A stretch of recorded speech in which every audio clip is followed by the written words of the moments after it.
Cette union, cette relation qu'il entretenait avec son père, était l'explication de toutes ses souffrances et de ses épreuves tout au long de sa vie.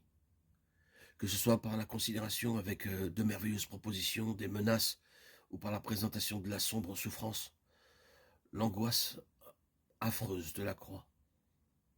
Est-ce qu'il allait considérer tout cela violerait-il le principe de cette union? La conserver, y adhérer n'a pas été une petite chose pour lui. Pour cette seule chose, le prix le plus terrible que jamais homme ait dû payer dans l'histoire de cet univers a été payé.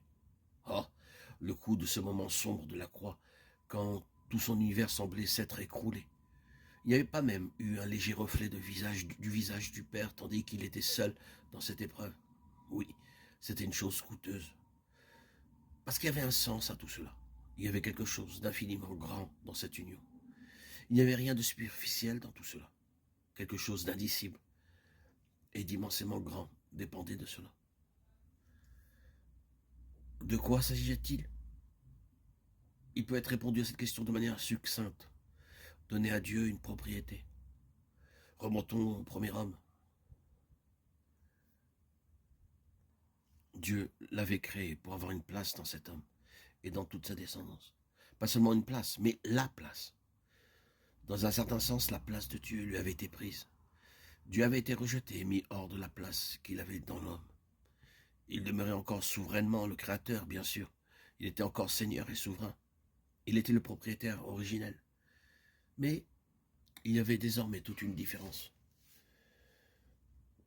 Considérons cela d'une certaine manière. Pardonnez-moi de descendre à un niveau aussi bas pour essayer d'illustrer des choses aussi infinies et saintes. Considérons l'exemple d'un propriétaire foncier. Il bâtit une maison qui est sa propriété. Dans son amabilité et sa bienveillance, il laisse cette maison à certains gens. Au début, la relation qu'il a avec ces personnes est très bonne et si heureuse qu'il peut visiter cette maison et qu'il y est accueilli, comme s'il faisait partie de la famille. Ils étaient toujours contents de le voir. Mais quelqu'un s'est introduit dans cette maison tandis qu'il n'était pas là et il a commencé à dire des choses indignes contre lui, scandaleuses. Il a commencé à le diffamer, à insinuer des mobiles peu louables à son encontre, à faire des suggestions, des remarques, avec pour objectif de le rejeter hors de sa propriété, hors de cette maison et de cette famille. Et tout ce mal a si bien réussi que le propriétaire a perdu sa place dans le cœur de cette famille. Il en est encore le loueur, le véritable propriétaire. Et toute la loi est de son côté. Mais il y a une différence qui existe entre être le loueur, ayant la loi de son côté, et être le propriétaire avec sa place dans le cœur même de cette famille. C'est cela que je veux dire. Dieu a perdu sa place.